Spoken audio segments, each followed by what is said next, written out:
Si Mr. Marcos is veering towards a dictatorship. Mopusta ko sa inyo, dili na manaog pagkahuman sa iyang termino. Pareha na sa iyang tatay, magkagobot tapunta. Natuklasan ko na talaga naman mabigat kasi ang nakapusta dito sa liderato ng Senado. Bago pa pala kami nagtipon-tipon, talagang meron na silang usap-usapan. Hindi lang yung aresto ni Senator Bato. Medyo isa lang yon, cover story lang yon. Yung pala, may usap-usapan na bago magbotohan sa Kongreso na kinakailangan daw, eto yung meeting ng liderato noon ng Senado, ng liderato ng Kongreso, ng mga administrasyon, cabinet officials at iba pang negosyante, na kinakailangan daw kung hindi daw lulusot yung impeachment kasi wala ngang boto sa Senado, baka tapos mananalo pa si VP Sara sa 2028, ang gagawin na lang talaga papalitan ang konstitusyon, dadagdagan ng 3 taon ang kasalukuyang kongresista at pati na rin ang Pangulo. Ikakasal na nila ang CONAS, saan ang eleksyon ay para na lamang lokal na posisyon. Extension, Wow. Noel, extension ng 3 taon. Tapos, papaltan pa daw yung edad ng Pangulo. Gagawin daw 50 years para hindi makatakbo at disqualified na si VP Sara. Galit ang Pilipino sa usapin ng term extension. Pipigilan ba natin sa kanilang karapatan? Wala na ba talagang kahihiyan? Self-perpetuation ang gimmick.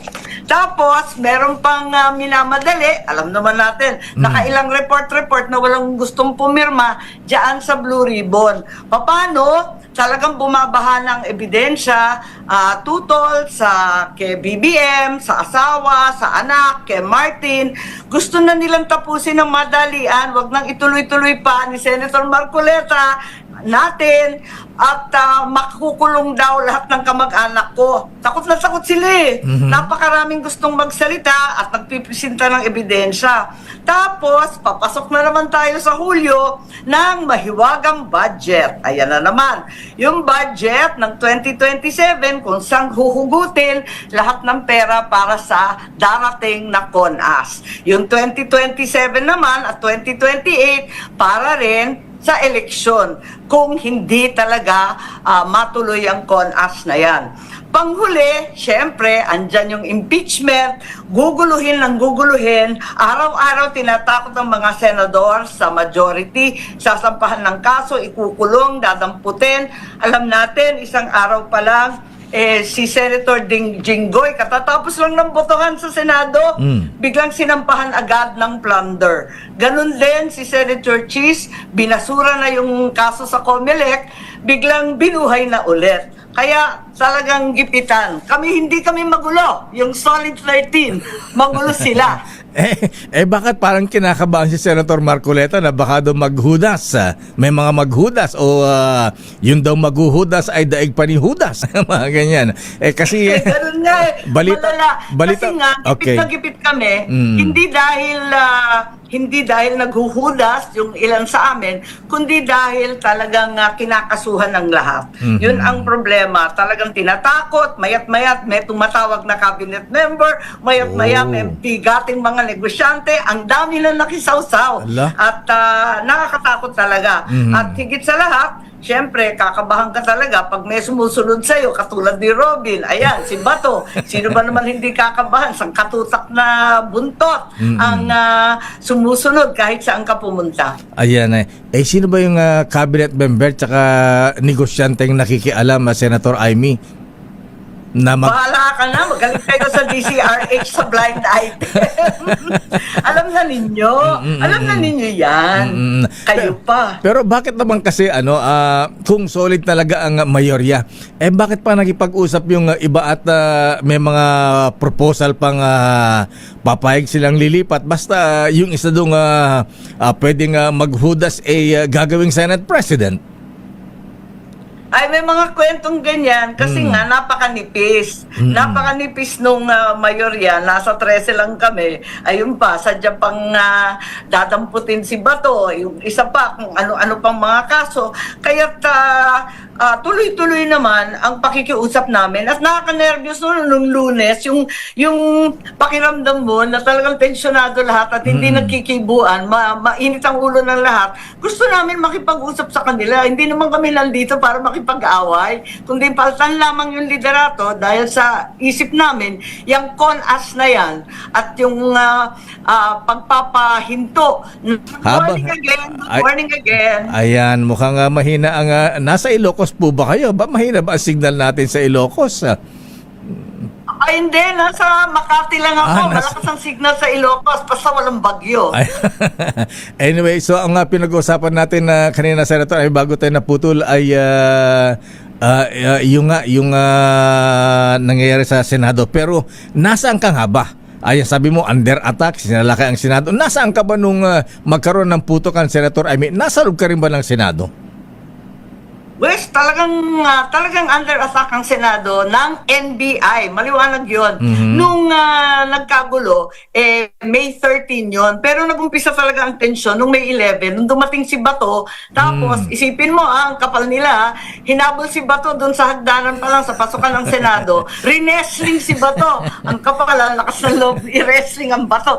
Pagkatapos si Bato, dumating sa plenaryo para bumoto, duguan ng kamay. Kasi nga, tinakal-takal siya ng ilang tao. Ayun, yun ang umpisa noon, May 11. Pagkatapos, nagsipasok yung mga NBI, binugbog pa yung isang tauhan namin na ayaw magpapasok ng tao. Kasi mahigpit dyan sa Senado, parang Congress, parang Malacanang, may sariling security. Bawal pumasok, miski PNP, basta hindi nagpahintulot.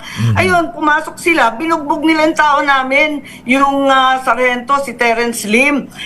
Bugbog sarado yung tao, dinala pa sa ospital. Ayan na, yung May 13 na. Lahat kami nagkakaukus, nandyan kami sa loob ng Senate President's Office. Pagkat inaambangan namin yung articles of impeachment, gusto kasi namin gawin na kagad, ayaw namin upuan, inaantay namin, darating na daw galing Congress. Biglang nagulat naman kami, kasi nagpuputukan na, 2 pinto lang, tama yung sinabi ni Senator Pia, kasama kaming lahat Andun kami, nagkakaukus tungkol sa impeachment, biglang may putukan. Ngayon, ang malaking issue, bakit daw ang security ng Senado ang unang nagpaputok?